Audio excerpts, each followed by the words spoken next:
नमस्कार दोस्तों, मैं हूं फिजा। स्वागत है आप सभी का 4 PM न्यूज में। दोस्तों, एक शब्द बड़ा चलता है हमारे देश में, अंधभक्त। जब भी मैं शब्द सुनती हूं तो मुझे लगता है कि कौन इतना बड़ा अंधभक्त होगा जो कि देश को बर्बाद होते भी देखकर मोदी जी की तारीफ करता होगा।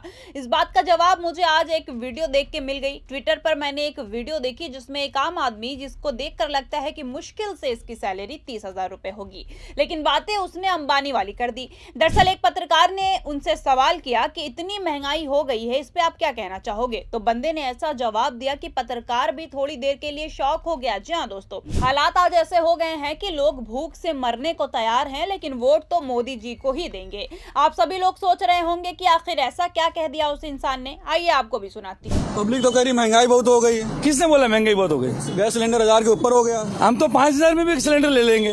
5,000 सिलेंडर ले लेंगे। हाँ, 5,000 सिलेंडर लेने में दिक्कत नहीं है। 5,000 नहीं 25,000 में भी ले लेंगे, मगर चाहिए हमारे को मोदी, बीजेपी। एक मिनट 25,000 का सिलेंडर ले लेंगे आप? यस।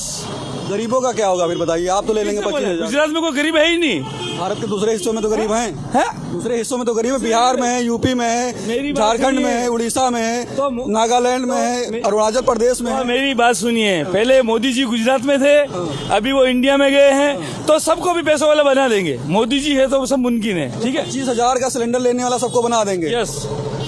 तो सुन लिया आप लोगों ने। इस चचा के हिसाब से गुजरात में गरीबी बची ही नहीं है। गरीबी किसको कहते हैं ये जानते ही नहीं है। और अगर सिलेंडर 5,000 क्या 25,000 का भी हो जाए तो ये वोट मोदी जी को ही देंगे।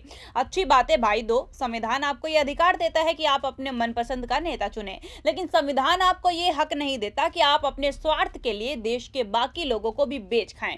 इन्होंने गुजरात की बात करी, मैं आपको इस वक्त सिर्फ गुजरात के हालात से रूबरू कराऊंगी। दोस्तों, आज सत्ता की आंखों में आंखें डालकर पत्रकारिता करना मुश्किल हो गया है। हमारे 4 PM नेशनल यूट्यूब और फेसबुक चैनल को, जिसे आपका प्यार और विश्वास हमेशा से मिलता रहा है, उसे बंद करके सरकार ने ये साबित कर दिया है कि वो आपके सवालों से कितना डरती है।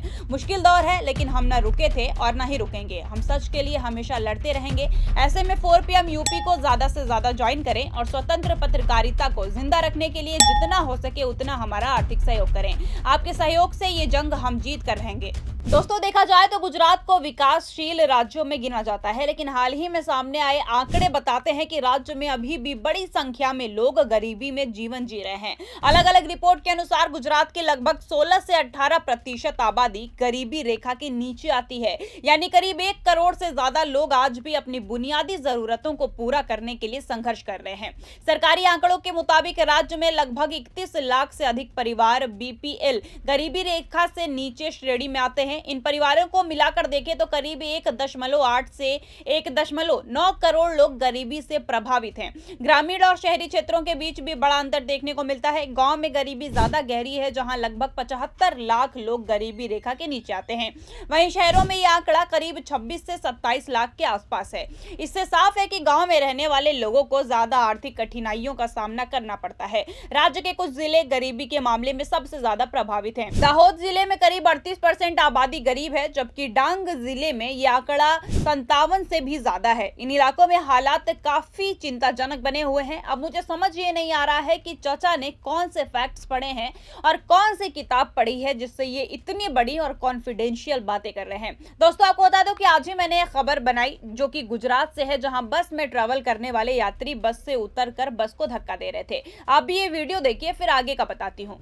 अखबारनगर का लाइव व्यू है। यहाँ पर गैस खत्म होने की वजह से पैसेंजरों को खुद धक्का मारना पड़ा। जो पैसेंजर उसमें बस में बैठ के जाते हैं, आज वही बस को लेके जा रहे हैं। ये देखिए नवावाड़ा एज का व्यू है।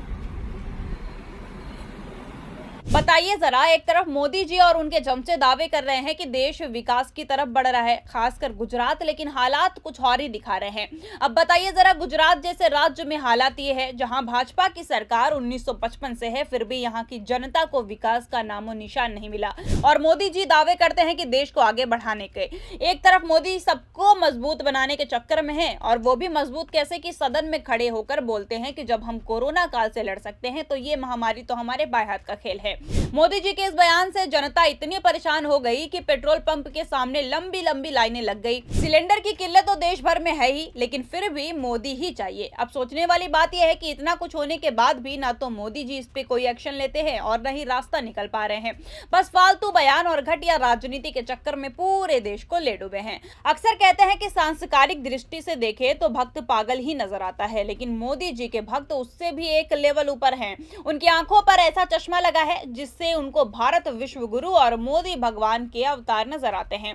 इनको ना तो धर्म से कोई मतलब है और ना ही देश से। इसी चश्मे का कमाल है कि इन्हें एलपीजी और पेट्रोल के दामों में बढ़ते जीरो का दबाव महसूस ही नहीं होता है। एक तरफ जहां चीन जापान एआई मॉडल के रोबोट तैयार कर रहे हैं, तो वहीं भारत में मोदी और उसके पूरे इकोसिस्टम ने ऐसे भक्त बनाए हैं जो किसी भी हद तक जाकर अपने नेता को डिफेंड कर सकते हैं। व्हाट्सएप पर मिलते ज्ञान ने इनके अंदर के विवेक को पूरी तरीके से नष्ट कर दिया है। इनके अंदर सोचने और समझने की शक्ति पूरी तरह से समाप्त हो चुकी है और बाकी कोर कसर गोदी मीडिया द्वारा फैलाई गई नफरत ने पूरा कर दिया है। मोदी जी में इनकी आस्था इतनी ज्यादा है कि मोदी कल इनके मुंह पर तमाचा भी मार दे तो ये कहेंगे कि मोदी जी ने किया तो किया, कुछ अच्छा ही किया होगा। इनके मुताबिक देश को 1947 में नहीं बल्कि 2014 में आजादी मिली है। 2014 से पहले तो कुछ भी नहीं था या नहीं था ये इनको पता ही नहीं है।